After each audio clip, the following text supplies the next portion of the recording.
Well, thanks, Dan.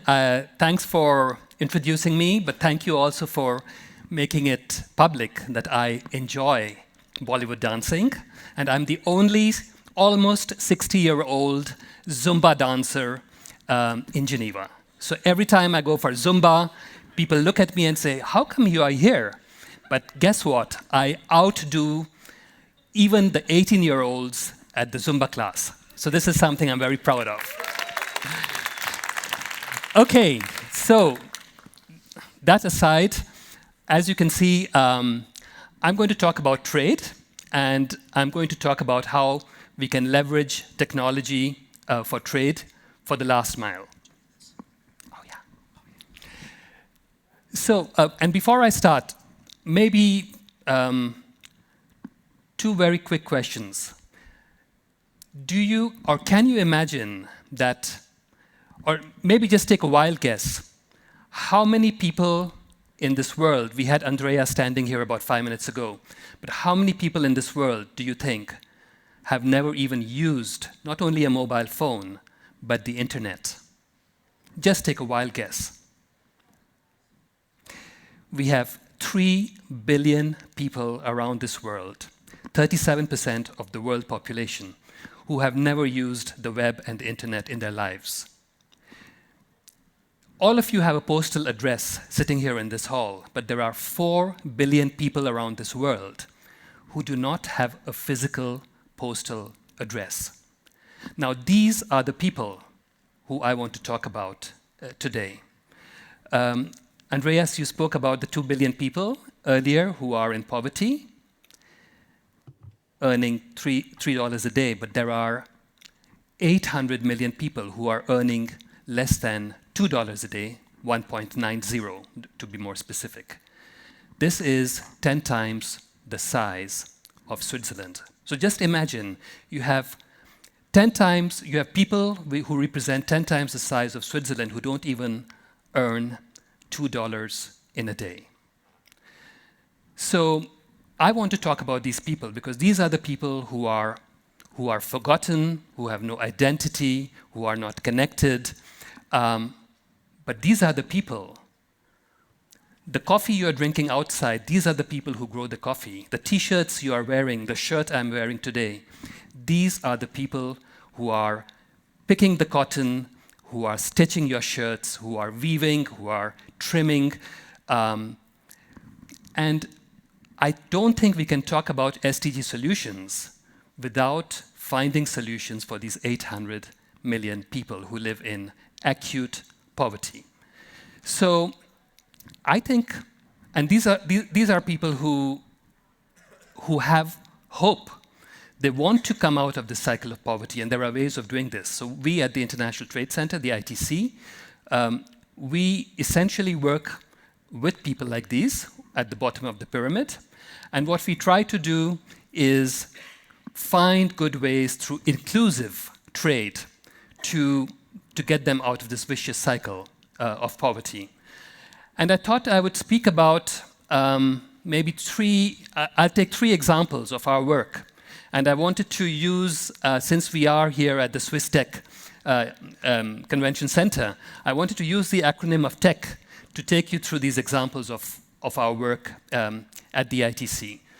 And I want to show you how technology can be leveraged to actually bring about good trade or inclusive trade. So the T is for transparency. So we have, and I just want to give you one example. I hope, so this is all coming up. You can see what they stand for. And I want to start with the T, which is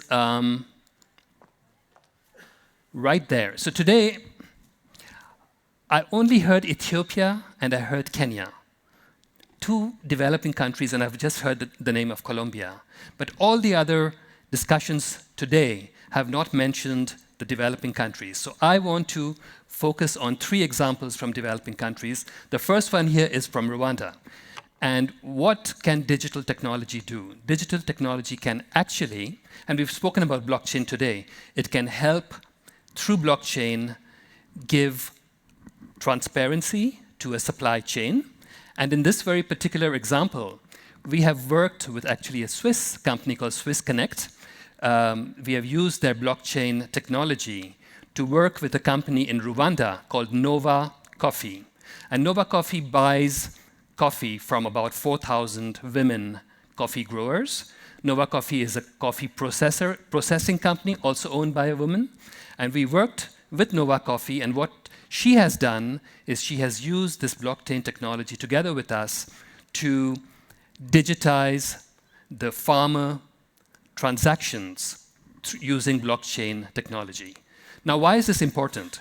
This is important because when you have blockchain technology capturing farmer transactions, you, as a consumer, when you buy this coffee, you can see, firstly, that this transaction is valid.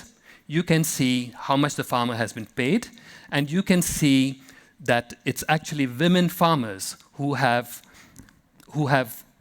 sold their coffee to Nova Coffee, the lady who's processing the coffee. So it provides you with a lot of valid and authentic information. And thanks to this work we have done, Nova Coffee has managed to get more consumers and more buyers interested. Their sales have gone up, and as a result, those farmers, those women farmers, have also been able to get higher wages.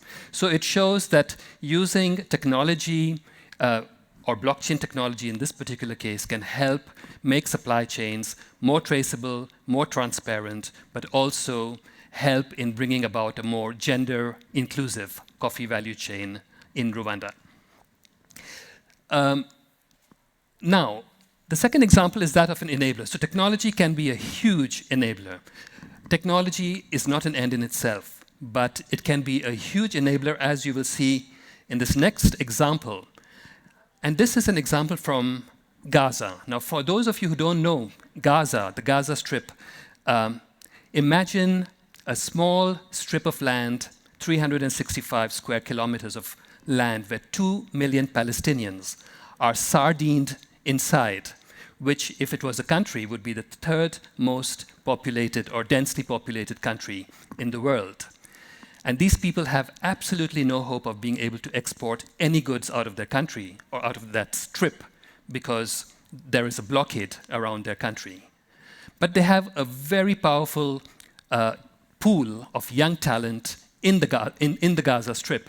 So what we have tried to do is work with the young people in Gaza in trying to build their digital skills through our Go Digital program. And by building their digital skills, they have become freelancers, and it has allowed them to actually export, in a way, their skills as freelancers on the internet. So we worked with about 500 young people. We have put about 450 of them on, after building their skills, we put about 450 of them on platforms where they find work as freelancers. And as a result of that, today they have earned about $260,000, which may not seem a lot here in this room, but I can tell you it is a game changer in a place like Gaza when you earn that kind of money. This lady here, her name is Safa. She was a housewife. Her day was basically about looking after the children, cleaning the house, and being in the vicious cycle. Our program has allowed her to actually become an SEO expert, a search engine optimization expert. And today, she is doing work for clients all around the world. It has given her pride. It has given her a new beginning. And I think these are the kind of examples where technology can be used as an enabler for people like Safa to have a new future. And then the C is for connected. And this is Monica from Costa Rica. Now, as you can see, she runs a very small micro business. And what she does is she makes handmade, sustainable fashion. This is what she used to do before the pandemic. She had employed 7 people. Then came the pandemic. She was supplying to the local schools and institutions. Everything stopped. She had to lay off the 7 people who were working with her. And she herself had no future. So we have a program, a kind of an e-commerce leadership program, and through this e-commerce leadership program, we connected her with another woman entrepreneur in Guatemala. Now, this woman was very successful. She runs a home decor company in an urban setting, and she became her mentor.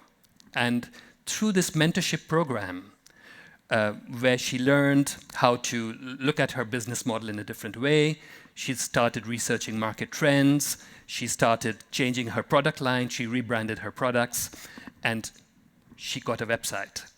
And thanks to that, and thanks to the website, which was created by Lucrecia, this lady from Guatemala, she has now become much more visible to digital audiences, and she has been able to get orders not only within Costa Rica, but also from the United States. All the 7 ladies she was working with are back with her. And these are human stories. These are small stories, but which go a very long way when you think about those 800 million people who are living in abject poverty. So finally, the H is for humanity, and we have heard a lot about this today. Technology has to be used in a human way for the good of humanity. We at ITC, that's what we do. We work essentially through trade, but trade for good. We make sure that our beneficiaries, the people we work with, are not only benefiting from an economic point of view, but we also address social impact and environmental impact in the process. And as you have heard today, technology can also have a lot of risks. Technology can be used to maim and to hurt and to torture, as you have seen 1,000 kilometers away from here in the last 4 months. But technology can also be used for humanity, for pulling people out of poverty, and that is what we believe technology should be used for. And the good news is that, we heard some of the impact startups presenting and pitching earlier.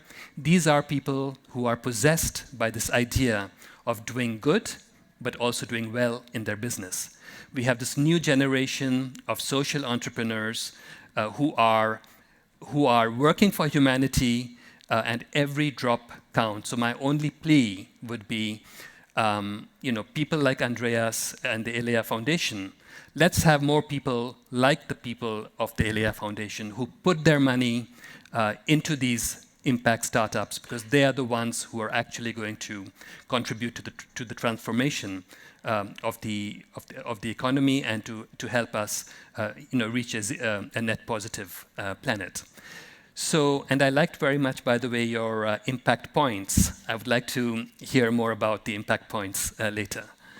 And yeah, I guess maybe just to end to say that, I started on a very kind of a sad note about the 4 billion who are not, the 3 billion who are not connected and the 4 billion who don't have addresses.